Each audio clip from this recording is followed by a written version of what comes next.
What if I told you that the secret to a more productive, creative, and happier work life isn't about time management hacks or fancy new software, but about how your company's policies align with the fundamental wiring of your very own brain? In the last few years, we've seen a quiet revolution in where and when we work.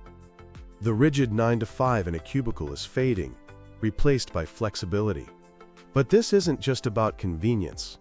It's a deep shift that taps into the core of how our brains are designed to perform at their absolute peak.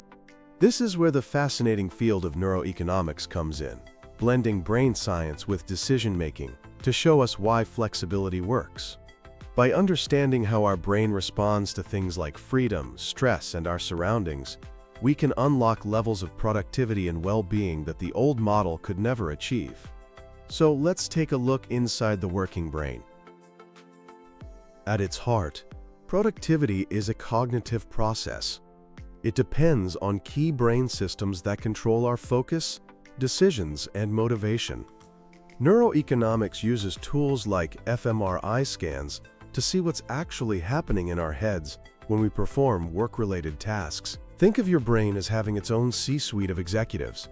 First, you have the prefrontal cortex, or PFC. This is your brain's CEO, the executive manager responsible for high-level thinking like planning, setting goals, and staying focused. It's the part of you that resists the impulse to check social media when you're on a deadline. Next up is the dopamine reward system. Dopamine is often called the feel-good chemical, but it's more accurately the go-get-it chemical. It's a neurotransmitter that's crucial for motivation and goal-directed behavior. When you anticipate a reward, like finishing a difficult task, your brain releases dopamine, driving you to complete it. Finally, you have the limbic system, the emotional center of the brain. A key player here is the amygdala, which acts as your brain's threat detector. It's constantly scanning for danger. The delicate dance between these three systems determines your productivity. When you feel in control and autonomous, your PFC functions smoothly, and your dopamine system keeps you motivated. But when you feel micromanaged or stressed, your amygdala sounds the alarm, flooding your brain with the stress hormone cortisol. This cortisol surge can shut down your PFC, impairing your ability to think clearly and eventually leading to burnout. This brings us to one of the most powerful insights from neuroeconomics: the incredible impact of autonomy. Giving employees control over how, when, and where they do their work isn't just a nice perk. It triggers a cascade of positive neurological events. A 2023 study from Harvard Medical School found a direct link between high levels of personal autonomy and increased dopamine activity. This dopamine surge doesn't just make you feel good. It boosts mental clarity and makes you more resilient to stress. The data backs this up. Studies show that employees with a strong sense of autonomy report a 64% increase in engagement and are 50% less likely to suffer from burnout. This neurological advantage translates directly into better performance. When you feel a sense of control, you tap into what psychologists call intrinsic motivation. The desire to do something because it's inherently interesting or satisfying, not for some external reward like a paycheck. When you're intrinsically motivated, your work feels more meaningful, and you're far more likely to push through challenges and learn from your mistakes. One fascinating neuroscience experiment highlighted this effect perfectly. Researchers showed one group of participants a simple video explaining the benefits of autonomy. Compared to a control group, those who watched the video showed a 5.2% increase in average productivity and a staggering 31% increase in positive mood afterward. The simple perception of having more control directly improved both their output and their happiness. What's more, this sense of individual control also boosted group productivity, likely because high-trust, high-autonomy environments encourage the release of oxytocin, the neurochemical associated with social bonding and collaboration. The traditional 9-to-5 workday, a leftover from the Industrial Revolution, is another aspect of work that is fundamentally at odds with our biological wiring. Our brains don't operate like machines in one long, continuous stretch. Instead, they run on natural cycles of productivity and recovery known as ultradian rhythms. These cycles typically last for about 90 to 120 minutes. During this time, you experience a peak of high-frequency brain activity, where you can do intense, focused work. This is followed by a trough of low-frequency activity, where your brain absolutely needs to rest, recharge, and consolidate information. Forcing employees to work in long, uninterrupted blocks of time completely ignores these natural rhythms. It leads to cognitive fatigue, drains creativity, and tanks productivity. Workplace flexibility, however, allows you to align your schedule with your personal ultradian rhythms. You can work when your brain is at its peak and take a break when it's telling you it needs one. This alignment is especially crucial for creativity. Creative insights don't just happen when you're staring at a problem. They often emerge during periods of rest, when your mind wanders. This is when a brain network, called the "default mode network," becomes active. This network is essential for making novel connections and generating new ideas. Flexible work arrangements, by their very nature, provide the downtime and mental incubation periods necessary for this creative process to happen. Encouraging employees to take a walk, change their scenery, or simply step away from their desk can stimulate new neural pathways and spark innovative solutions. The physical environment is another critical piece of the puzzle. We've all heard the complaints about open-plan offices. While designed to foster collaboration, they often become a source of sensory overload. The constant noise and interruptions are poison to the prefrontal cortex's ability to focus. Flexible work, especially remote or hybrid models, gives you control over your environment. You can retreat to a quiet space for deep work, free from the distractions of the open office.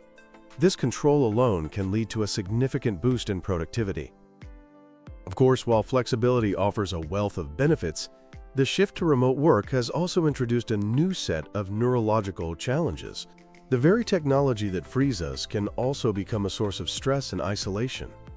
One of the biggest downsides is the risk of loneliness. Humans are intensely social creatures. Our brains are wired for connection. Face-to-face interactions trigger the release of oxytocin, fostering trust and emotional bonds. In a remote setting, many of the crucial nonverbal cues are lost. This can lead to feelings of disconnection and, in severe cases, can even cause the atrophy of brain cells related to social engagement. Studies have shown that prolonged social isolation can shrink key brain areas like the prefrontal cortex and hippocampus, impairing learning and memory. And then there's the now infamous Zoom fatigue. Video conferences place a huge cognitive load on the brain. During an in-person conversation, your brain effortlessly processes a rich stream of nonverbal information, body language, subtle shifts in tone, and other social cues. On a video call, much of this is lost or distorted. Your brain has to work overtime to fill in the gaps and decode these fragmented signals. This constant effort is mentally exhausting. Research has found that the brain has to work 34% harder during virtual meetings compared to face-to-face ones, flooding the prefrontal cortex with stress hormones. Add to that the blurred boundaries between work and home. The always-on expectation can disrupt the brain's natural stress response system, leading to chronically elevated cortisol levels, which can cause anxiety, irritability, and cognitive impairment. So given these challenges, how can businesses craft a truly brain-friendly, flexible work policy? The science of neuroeconomics provides a clear roadmap. It's not just about letting people work from home. It's about thoughtfully designing policies grounded in how our brains work best. First, embrace true autonomy. Ditch the rigid, one-size-fits-all policies. Empower teams and individuals to figure out what works for them. This might mean a digital-first approach, where technology is the main hub, but teams are encouraged to meet in person when it adds real value. Second, prioritize asynchronous communication. To combat Zoom fatigue, encourage the use of tools like Slack and email. This allows people to process information at their own pace and respond when they are most focused, rather than being chained to back-to-back meetings. Third, when meetings are necessary, make them brain-friendly. Keep them short, focused, and with a clear agenda. Encourage camera use to restore some nonverbal cues, but also be mindful of camera fatigue and allow people to turn them off. Fourth, foster a culture of trust. This is the bedrock of any successful, flexible model. Leaders must shift from monitoring activity to measuring outcomes, trusting their employees to manage their own time effectively. Fifth, encourage deep work. Help employees block out uninterrupted time for intense focus. This could be as simple as implementing no-meeting Fridays or creating designated quiet zones in the office. And finally, educate everyone on the importance of ultradian rhythms. Encourage regular breaks and physical activity, which is a known booster of cognitive function and creativity. The benefits of getting this right aren't just about creating a happier workforce. They directly impact the bottom line. This is the economics part of neuroeconomics. Businesses with highly engaged employees, a direct result of these brain-friendly principles, see 17% higher productivity and 21% more profitability. The financial advantages extend beyond productivity gains. One of the most immediate benefits is a reduction in overhead.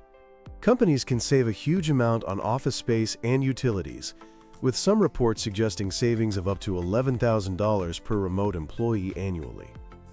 Furthermore, flexibility is a superpower in the war for talent. In today's job market, it's an expectation, not a perk. Companies offering flexible work are far better positioned to attract a diverse and highly skilled talent pool. And once they have that talent, they're more likely to keep it. A case study of a nationwide retail chain found that implementing a flexible scheduling system led to a 24% reduction in employee turnover, which translated to an estimated $3.2 million in annual savings. The science is clear, and the data is compelling. Workplace flexibility is not a temporary trend or a reaction to a crisis. It is a fundamental shift in our understanding of how to create a thriving, productive, and innovative work environment. By aligning our work practices with the way our brains are wired, we can unlock the full potential of human ingenuity. The companies that embrace this new paradigm will be the ones that attract the best people, foster true innovation, and lead the 21st century economy. The blueprint for the future of work isn't in a management textbook. It's written in the intricate and fascinating neural code of the human brain.